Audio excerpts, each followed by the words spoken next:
लेकिन अगर कोई व्यक्ति खरीद रहा है अब एक फ्लैट, तो उसको प्रायोरिटी किसको देनी चाहिए? उसको बिल्डर को देखना चाहिए कि बिल्डर कैसा है, या उसे ये देखना चाहिए कि भाई ये एक अच्छी लोकेशन है, यहाँ लोकेशन में मुझे मिल रहा है फ्लैट, सेंट्रल लोकेशन है, चलो बिल्डर कोई भी हो तो चल जाएगा?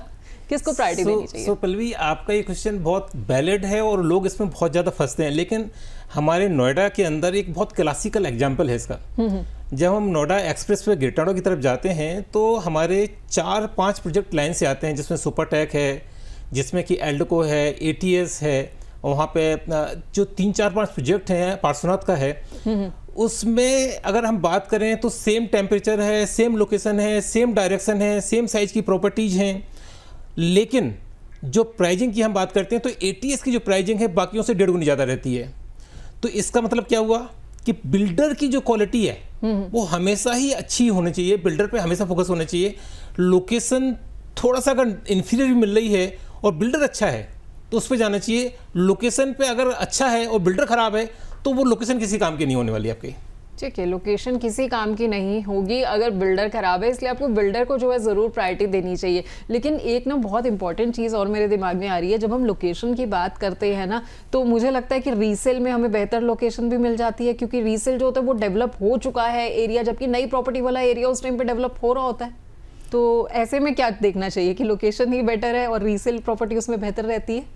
जब हम रीसेल भी देख रहे हैं तो रीसेल में तो और अच्छा होता है। रीसेल के साथ में क्या है कि अगर हम कोई प्रॉपर्टी रीसेल में ले रहे हैं तो हम जाके जो वहाँ के रेजिडेंट्स हैं, जिस पर्टिकुलर हम सोसाइटी में लेने जाना चाहते हैं, उनके रेजिडेंट से 2-3-4 रेजिडेंट से हम बात कर सकते हैं कि इस सोसाइटी में क्या दिक्कतें हैं, क्या कमियां हैं या क्या अच्छाइयाँ हैं। उस लिहाज से हम अपने खुद के डिसीजन ले सकते हैं, क्योंकि हमें इन हैंड एक्सपीरियंस जो दूसरे लोग ले चुके हैं वो उनका हमको अपने पास एक्सपीरियंस मिल जाता है। अगर रीसेल में हम ले रहे होते हैं तो फिर तो कोई दिक्कत ही नहीं होती है, वो तो आप कभी भी मतलब बहुत अच्छी प्रॉपर्टी चूज कर सकते हैं। बस आती पॉइंट प्राइजिंग की है देन।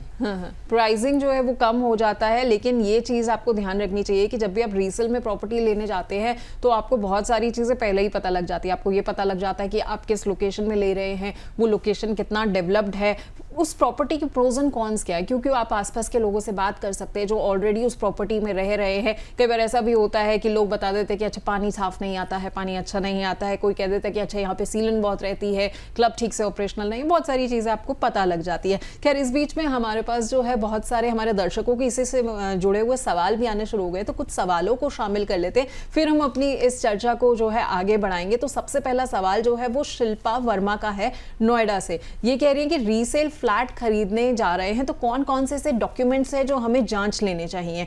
तो सर कौन कौन से ऐसे डॉक्यूमेंट्स हैं जो जांच लेने चाहिए, क्योंकि रीसेल में मुझे लगता है कि थोड़ा सा कई बार एक डर लगता है कि कहीं ऐसा ना हो कि कोई एक विवादित प्रॉपर्टी हो और हमें जो है कोई विवादित प्रॉपर्टी बेच दे, उस पर कल को कोई और मालिकाना हक ना ले ले। क्योंकि नोएडा और NCR में अभी प्रॉब्लम सबसे बड़ा ये है कि बहुत जगह पे बहुत फ्लैट्स की अभी तक रजिस्ट्रीज नहीं हुई है, वो केवल पोजेशन देके बिल्डर्स जो है वो आगे काम चला रहे हैं। तो ऐसे में थोड़ा सा मेरे को लगता है डॉक्यूमेंट ज्यादा चेक करने जरूरी हो जाते हैं। बिल्कुल बिल्कुल सही बात है।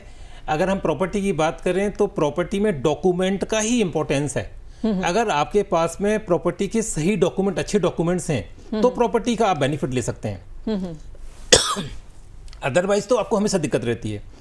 बेसिकली जब हम चेक करते हैं तो सबसे पहले हम अलॉटमेंट लेटर की बात करते हैं जो बिल्डर ने दिया है। कुछ जो बिल्डर्स होते हैं वो बिल्डर बायर एग्रीमेंट ही बनाते हैं, तो वो उसको चेक करते हैं। साथ में जिस बायर ने जो ऑलरेडी जो सेलर आज की तारीख में आपको जो दे रहा है उसने कितनी पेमेंट की हुई है, उसकी रिसीट्स बिल्डर के पास में होती हैं, उसकी कॉपी उसको रहती हैं, तो वो कितनी पेमेंट्स हैं। या फिर हमारे पास में नो ड्यू सर्टिफिकेट बिल्डर से होना चाहिए कि उसने जितना भी पेमेंट बिल्डर ने मांगा था या जो इसकी कॉस्ट है उसने सारी पे कर दी है। इसके बाद में फिर हम पोजेशन लेटर की बात करते हैं, रजिस्ट्री की बात करते हैं। ये सारे के सारे डॉक्यूमेंट हमको देखना चाहिए। अगर उसने कभी बैंक लोन लिया हुआ हो तो बैंक की NOC भी होनी चाहिए, या फिर बैंक से एक लेटर होना चाहिए कि अगर वो कितना पैसा ड्यू है, ताकि उस अगर उतना पैसा देके हम डॉक्यूमेंट बैंक से ले सकते हैं, वापस ले सकते हो। और अगर वो जो प्रॉपर्टी वो ले रहा है वो पहले से भी बिकी है, सेकंड या थर्ड बायर है, तो पूरी की पूरी चेंज जो होती हैं डॉक्यूमेंटेशन की, ट्रांसफर एंड रजिस्ट्रेशन की, वो हमको देखनी चाहिए। जैसे आपने बीच में बात की कि भाई कुछ प्रॉपर्टी ऐसी हैं जिनका पोजीशन नहीं हुआ या जिनकी रजिस्ट्रियां नहीं हुई हैं, तो नोएडा के अंदर अभी बहुत सारे ऐसे प्रोजेक्ट हैं जिन बिल्डर्स को नोएडा अथॉरिटी का कुछ पेमेंट ड्यू है जी, या कुछ कहीं ना कहीं कंप्लायंसेस में कोई डिफरेंसेस हैं, कोई जो होने चाहिए वैसे नहीं है, तो उनकी रजिस्ट्रियां नहीं हो रही हैं। अगर उनकी रजिस्ट्रियां नहीं हो रही हैं तो वो केवल बिल्डर से ही ट्रांसफर होगी, आपको अथॉरिटी से प्रॉपर ट्रांसफर रजिस्ट्री आपकी नहीं होगी, मतलब आपके डॉक्यूमेंटेशन प्रॉपर नहीं है। तो इन चीज़ों का आपको ध्यान रखना है, बिल्कुल ध्यान रखना चाहिए जब भी आप प्रॉपर्टी ले रहे हैं, चाहे अगर आप रीसेल में भी ले रहे हैं तो ये चीज़ों का ख्याल रखिए। अगर बाई चांस वो प्रॉपर्टी रजिस्टर्ड नहीं है तो आपको और ज़्यादा ध्यान देने की ज़रूरत हो जाती है। खैर